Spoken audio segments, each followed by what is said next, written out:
What's the word, Harrisburg? My name is Matt Maisel. Thanks so much for joining us once again on WHBG Channel 20. Our guest right now is someone who I admit I just met for the first time before having this conversation. And in just the 5 to 10 minutes that we started talking, quickly came to realize that this is going to be one of the most interesting What's the Word Harrisburg conversations that you will ever have a chance to listen to, because my goodness, let's go to camera 2.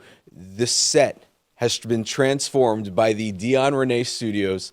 Dionn Reneé, thank you so much for joining us here on WHBG Channel 20. It's my pleasure. Yeah, Thank this you. is, let me just run down the list. Graphic design artist, painter, photographer, clothing design. I read that you do some tattooing as well. What don't you do in the field of art? Um, well, I have to think about Yeah, that and you come pretty back much to you do later. everything. I've tried a little bit of all the arts, it seems, even music and martial arts. Wow. I love visual things mostly. Painting is my passion. So, I mean, obviously the thing that stands out is what we have here. Yes, our set is new and it has some pieces of artwork, but you have come in with your a fraction of your studio, basically, because there's so much more that wasn't able to fit on the ride over here. Um, what is it, a sample of what we have here with us right now? These are what survived well, this painting right here is the oldest, because in 2015 there was a fire at a warehouse that burned down, and all my art and supplies were in it, and this was the one painting that wasn't in the warehouse. So all of Wow. these are new, and some of them are remakes of paintings that got burnt up. Does But because this Oprah painting kind of survived that kind of period of your life, and it wasn't at the warehouse when the fire happened, does it have extra meaning to you? And I mean, you put it front and center. I would have to imagine there's a reason for that. I would imagine that there's extra special meaning of this particular one for you.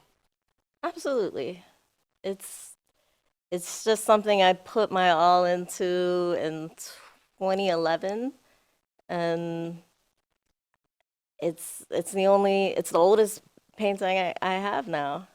So What is it about art painting that has kind of drawn you to that? Um, I guess focus on painting. What is it about that has drawn you to that type of art for so long? I it brings me happiness. There's a sense of therapeutic relief in making it. I am able to sort out ideas and concepts that I think of visually with most of my art. It's fun. It doesn't even feel like work. I I love it. That's the biggest thing is it's fun for me. When did you start kind of going from when did art become, and painting in particular, become something that you kind of it clicked, and you realized that that's something that you wanted to make life's work out of, that something that isn't work like you said, but you're going to turn it into a lifelong career. It's kind of an interesting story because I didn't always want to be an artist. I always was an artist, but I thought I would go into a medical career.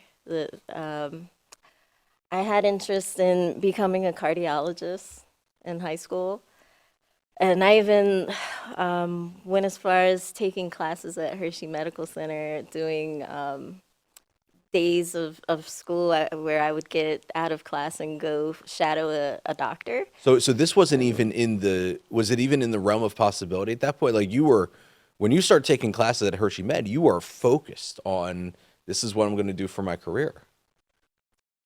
it seemed like that was what would be logical. But were you happy doing that? No, I would not be happy doing that. I wouldn't be happy probably doing anything but what I'm doing now. What was it that shifted you though? What was the turning point for you? Well, it was pretty clear that naturally art came easy to me from a pretty young age. I would draw with my mom and dad, and kids in third grade would ask me to draw Ninja Turtles for them. And in high school, the turning point was when we were getting our yearbooks, and everybody was having me sign their yearbook, and they would be like, "What art college are you going to?" And they were like, I got voted most artistic in high school, so that was the main question I was getting asked over and over. What art college are you going to?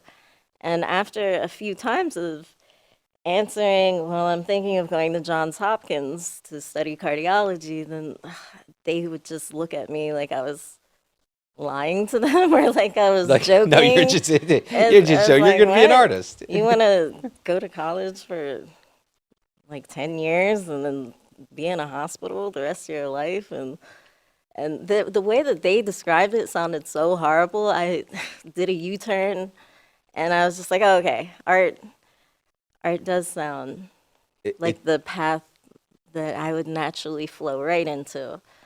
And then I followed it. So art was always kind of there in the background. You always loved doing it, but it was more of a hobby for so long and never something that you took seriously until all your classmates basically said, Dionn, what are you doing? Like it sounds like it basically took everyone giving you an intervention of no, you're too talented to go to med school. This is your calling. It it was definitely a calling. And my parents supported whatever decision I would make, so it was just it was a no-brainer. I had to go for the thing that would make me happy. So you get to this point where you have enough friends telling you, don't do this, right? And then there comes the task of, okay, I'm not going to be a doctor. I'm going to be an artist. What do I do to become a professional artist? And Temple is what ended up calling. Yes. I only wanted to go to Tyler School of Art. I only applied for one college, and I just happened to be able to get in. They had a really good graphic design program, an amazing painting program with famous teachers or famous artists as teachers, Yeah. and they had the abroad program. So I studied abroad in Rome, and that's where I got to see a lot of classical art up close. I figured if I was going to be a master, I needed to learn from the masters. I'll go wherever those big famous paintings are and the sculptures and look at them up close. So it wasn't it not enough that I mean the Philly's art scene is incredible to begin with, but taking it to the next level, studying abroad, studying at the heart of what art is. When you talk about, Renaissance paintings and things of that nature, how much do you factor your experience in Europe as a student to where you are today? That was a game-changing trip right there.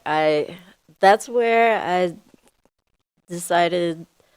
Well, that's where Dionn Reneé came from. It is my real name, but I was always Dionn Williams my whole life, and then there, I reached another level. The teachers were so intense. The classes were very hard. And I always thought I was good at art. It was always easy for me. And then I went to to Rome, and that's where I was challenged. And I would stay up all night painting and traveled with my backpack by myself around different places in Europe, and just so I could sit somewhere and draw what I see. And the the sensation of finding myself happened, and I was never the same after that. Is the Renee surname the byproduct of finding yourself? That was when I named my artist name. That's when I just decided that that's what I'll sign everything with, and it is my real name, so it was easy to just. So is Renee like your legal middle name? Yes. Or, okay, so My you are dad named Dionn me Renee Williams, Dionn Renee Williams. but so. you decided for professional purposes you are Dionn Renee. Yes. What does the Renee mean to you that led you to kind of utilize that? It coincides with the phrase "it's time to get ambitious." That's what I would repeat to myself all the time. On my way to class, I had to walk like 20 minutes to get to class every single day, and I would just say, "It's time to get ambitious. It's time to get ambitious. It's time to get ambitious." And it would just be like on repeat in my head, and I would brainwash myself into putting everything into my art. When you come back, you graduate, and now you are starting your career. Was there something that you had in mind? Of everyone has like their artists tend to have their one or two pieces that stand out. Like this is my opus. This is my life's work. This is the thing that I'm most proud of. Was there a single piece or a series that you kind of had in mind that you put your mind to, like, this is what I want to accomplish, and kind of start that ball rolling towards? Yes, indeed. There's a concept that came to me when my friend showed me a picture of her first moments walking out of jail. She's just coming out of jail, and the people picking her up took a picture of her on the steps of the police station, and she's holding her face, and she just didn't even seem happy. And I asked her, why don't you seem happy? And she was just like, it was just so overwhelming, like the freedom, and it snapped that we all have those types of moments. And if we could all just remember that eureka moment where, oh, I'm free, and I can be like super excited about it and overwhelmed by that, it would change our lives, the way that we do everything every day. So for her, it was, she just got out of jail, now she's free. It was so big and new. She had to have her freedom taken away for her to appreciate it and have it feel that big. And all of us who aren't in jail right now, are we like leaping for joy because we have freedom? We're probably not even thinking about it. We take it for granted. Yes, yeah. But we should be just extra happy that we get to pick what we eat, we get to pick what we say, we get to pick our jobs, we get to pick what we wear. There's so much freedom that it just seems like, do we have to have it taken away in order to appreciate it? So the painting series is similar to that. For me, I had lupus. Everybody will have a different version of Sure. what brings them that inspiration. For me, it was lupus. I couldn't walk or move or do much as a child. I was always in pain. And then I got to college, and that lupus started to fade away, and I I woke up in the morning and I could sit up, I could walk, I could scratch my head, I could do all these things that it seems very basic, but I couldn't do it before. And I was so happy just to be able to walk across the room and move my hands like this. I couldn't do that. And then to be able to do it, I wanted to remember that feeling. So the upgrade theory came to my mind. That's the name of the That's the name of the series. series, the upgrade theory, and it's functional decor. It's it's it's something that reminds people to be their best selves and to be happy about the things that they have. And if you have to imagine something being taken away from you in order to appreciate it, then do that. If you were ever sick and now you feel better, that moment that you feel better, in that little space of time, you were very happy about being able to breathe right, or see right, or hear right. It's it's different for everybody. So that's why there's going to be a series about it. It got burned up in that fire in 2015, so I'm going to remake it. But the concept is strong enough that I can tell people now, and you can just think of what is the moment that brings you to that empowering feeling. Yeah. So for me, it's I can move without feeling pain. And that's that moment And for it's you. like, oh, I just, everything is so happy and great. Yeah. When I think about that, I'm so optimistic just having no pain sitting here. Yeah. And I know your dad's in studio kind of watching in the background right now. So Dad, thank you for encouraging Dionn to kind of go this path. We could see this tremendous artwork that is in front of us. Is there one painting here besides the Oprah painting that really stands out to you as one of your favorites? No, they all have a little bit of my soul in them. That one that's up there, behind you, Yep. that one has, I feel like I baby it a lot because it was stolen and I got it back. Oh.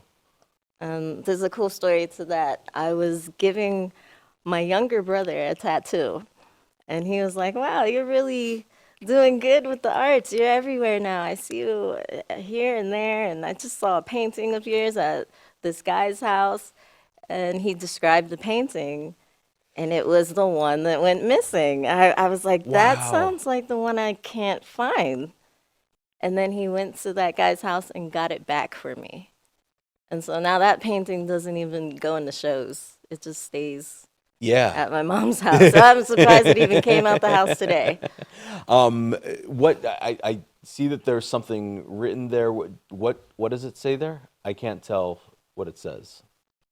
I don't even know. Okay. It's not really to be read. Got it. It's more That's fair. like thoughts. It's humanity. The privacy of an um, artist needs to be respected, and I respect that. Um, what you kind of have going on in your life with you becoming an artist, and a few years ago, you actually won a contest. Your art helped you win a national contest to create a poster, which you brought with us, which you brought with you today for the movie The Woman King, starring Viola Davis. And I mean, it's pretty incredible piece of artwork. What's the story behind that and everything that kind of happened since? Okay, so I entered the this worldwide global competition, and a couple people from a few countries, all won, 10 people in all. And Globally. yes. So I'm not sure how many people entered, but only 10 got to win. And our artwork went into the Sony, the global marketing campaign for the Woman King. And so it was in movie theaters, it was on all their advertisements in different countries. I seen it pop up in Brazil and Switzerland and France, and it was everywhere, and it was just mind blowing to even have something I made circulate the globe so fast. And That was pretty cool. if I'm correct, like on the surface, that's really really cool. But then what ends up happening is you don't see any compensation for it. Correct, unfortunately. But I benefited because immediately after I made the Woman King art, I went to New York Fashion Week to shoot an event, and at that event, Her Majesty Queen Dionn was speaking, and she is a real woman king. And I used that poster as an excuse to get up to her and show her and meet her. And she turned out to be a sweetheart. She hugged me and she was so nice, and she was she just was she knew about the movie. So it was just like it opened the door for me to meet the real Woman King. That's your shoot your shot moment. Yeah. I actually went to that event to give Shaka Khan a painting, and I met Wait, hold on, time out. the You just casually dropped that in there. Oh, by the way, I went there to give Shaka Khan a painting. No big deal or anything like that. And while I was there, I met the real Woman King. that's what happened. That's what happened.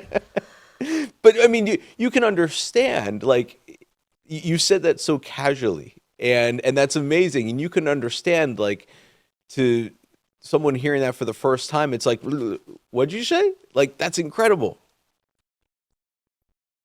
It's cool. It's right. But the Her Majesty Queen Dionn, she's not just an entertainer. Yeah.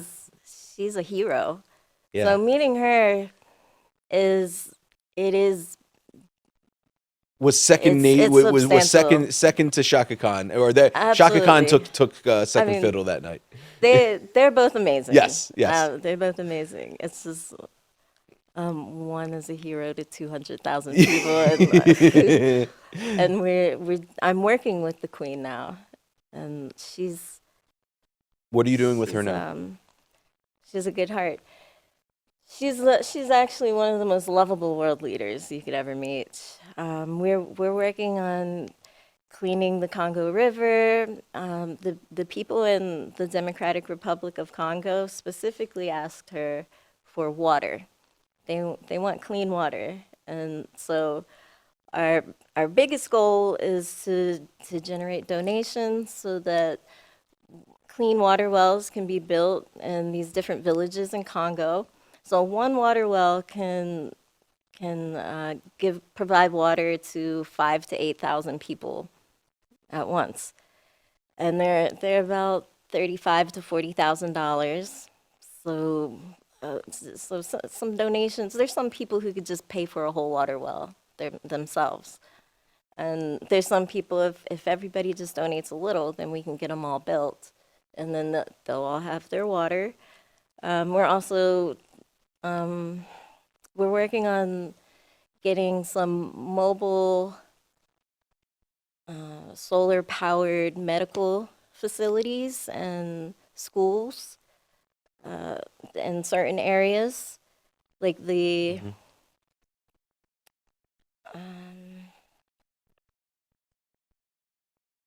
there's a few tribes in like deep in the forest. We don't want them to have to come out of the jungle to go to schools and and then they lose their culture and they have to travel. And if we want to bring things to them so they can sustain their lifestyle and protect Give them their needs and meet them where they are instead of asking them to do something uncomfortable that could be uncomfortable for them. Exactly. And is this all a part of the Elikia Hope Foundation, which you are on the board of? Yes. Okay, so this gives me a good opportunity to kind of segue into that, because I know you mentioned to me that, and I'm going to reach forward here.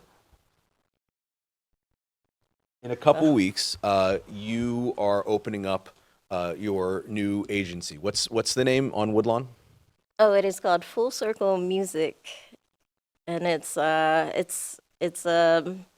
brand new a brand new business where it's like a merge of a bunch of other businesses, and they came together, and it's my family's businesses.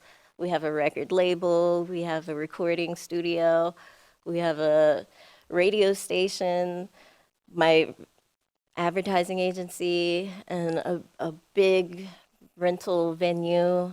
And this is the whole downstairs. Brand new, opening up on Woodlawn Street in late April, basically taking all of the things that you love in life and turning it into a business that can help others. Yes. And as part of this, you were telling me before we started that at the grand opening, there will be a very special guest. As if there have not been enough special guests that have come into your life, there's a new special guest which you recently met, and I just want you to kind of tell that story if you can. This is the same story that you mentioned to me beforehand, and how you met the Duchess of York. Oh, okay, so Sarah Ferguson, she's a lovely woman. She attended the 78th United Nations General Assembly last year with Her Majesty Queen Dionn and I. And she went to some different events, and we went to some different events, and we ended up meeting together. We had lunch. She gave me that book and signed it, and she expressed great interest in assisting with cleaning the Congo River, which it's super important because it's one of the biggest rivers, and it drains into the ocean, and it's just. It's something that the whole world should be trying to improve the condition of the environment and people's lives, and do good in the world. And she's definitely putting her foot forward to make a good impact. And Sarah Ferguson, the Duchess of York, will be in Harrisburg as part of this. Well, I'm not sure if she will, but definitely Her Majesty Queen Dionn. We'll invite her. Okay. She'll at least get an invite. But I know Queen Her Dionn Majesty will definitely. Okay, so forgive me, because when we were talking beforehand, I then misunderstood you. I thought you said that the Duchess of York will be here, but frankly, Queen Dionn, that's a little bit bigger. That's a little more awesome. They're both very powerful women yes. with good intentions for the world. So Queen Dionn, the Queen of the Democratic Republic of Congo, Yes. will be here in Harrisburg at the opening for your business coming up in late April. When I say something like that a queen will be at your grand opening for your business, what does that make you feel? Well, lots of crazy butterflies that drank a lot of coffee. It's amazing. There will be a lot of really great people there.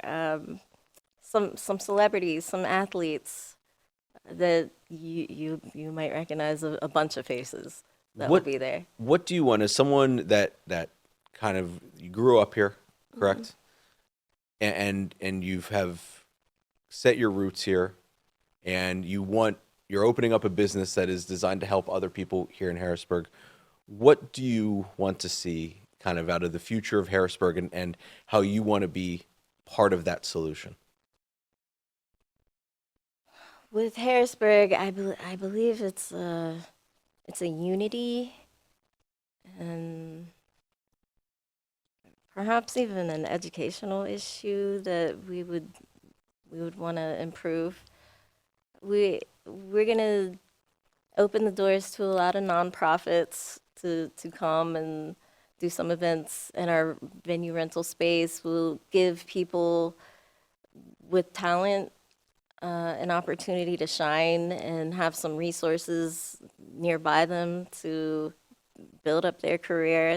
Everybody doesn't have to move to LA or New York to be successful. We're gonna have all the things they need here, and they can develop their skills right here. There's so many untapped artistic minds here in the central Pennsylvania area, specifically in Harrisburg, that having something like this is ultimately going to be tremendous. And that, frankly, is ultimately why we wanted to have you on here, so that we could talk more about that and people can learn more about that. I want to give you a chance to plug all of what you have. So your nonprofit, your business, your personal website, your studio, plug them all, and we'll get all that information on the bottom of your screen. Okay. Well, the Dionn Reneé Studios is my personal website that will have lots of examples of my art, different ways to connect to all of the different organizations that I'm a part of, including the Elikia Hope Foundation and Full Circle Music. And Artcation, which is another nonprofit organization that I'm starting with some of my best friends, where we integrate education, travel, and philanthropy. And we just do good around the world. And the one thing I'm remembering now that I completely forgot to mention, was the radio station that your family owns. Correct? You're running a radio station? Yeah, we own a radio station in Harrisburg, Pennsylvania. 93.1, and Yes. it's going to be this kind of local hub for local musicians, local artwork, educational materials. Basically runs the gamut, but with the emphasis on keeping it local. Yes, another way to put a positive impact on the community. And give them another resource so they can shine and feel motivated. Because if you're good at something, but you never have a chance to talk about it, or you never have a chance to have your song played on the radio, it's discouraging. And there's people here who they have just as much talent as A-listers. If you can turn on the radio and hear the same thing over and over again until you start to dislike the song, it just, we're not going to run our radio station the way everybody else does. We actually can control the narrative. We can make it something good for people. We don't have anything shady going on with us. So it's safe. That's awesome. Dionn Reneé, I can safely say thank you for not becoming a doctor. Thank you for doing this and bringing this much art and joy into the world, into Harrisburg.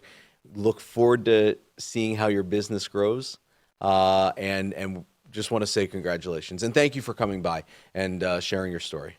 Thank you. Thank you. All right. Dionn Reneé, our guest on What's the Word Harrisburg. Thank you so much, Dionn, and thank you for watching on WHBG Channel 20. We'll catch you next time.